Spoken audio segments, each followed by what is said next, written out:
সমস্ত সমস্যার সমাধান হয়ে যায়, এটা কিভাবে সম্ভব? এটা তো সম্ভবের মধ্যে তো একটি বিশেষ জিনিস, যেটা হলো মা এখানে একদম জীবন্ত জাগ্রত, যেখানে মায়ের চোখ কান দুটোই খোলা। তো মায়ের কাছে এখানে আসলেই তার সমস্ত সমস্যার সমাধান হবে। আর তার থেকে মায়ের এখানে অলৌকিক জিনিস রয়েছে, যার যে সমস্ত দৈব জিনিস বা মায়ের কিছু দৈব ওষুধ আছে, যেগুলো দিলে ভক্তদের রোগ থেকে শুরু করে সকল প্রকার সমস্যার সমাধান হয়। আর সমস্যার সমাধানের মধ্যে এখানে মেন জিনিসগুলো হলো চাকরি থেকে সন্তান, যেহেতু মায়ের কোলে গণেশ রয়েছে, মা কোল পরিপূর্ণ, সেই হিসাবে নিঃসন্তান দম্পতিদের এখানে সন্তান হয়।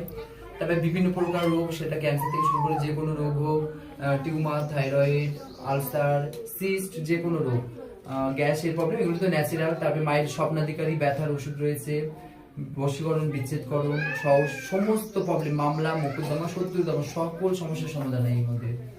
আর কোনো টাকা পয়সার ব্যাপার নেই, সম্পূর্ণ বিনামূল্যে যেটা। এই মায়ের মন্দিরে কতদিন ধরে মায়ের আরাধনা পুজো আর্চা হচ্ছে?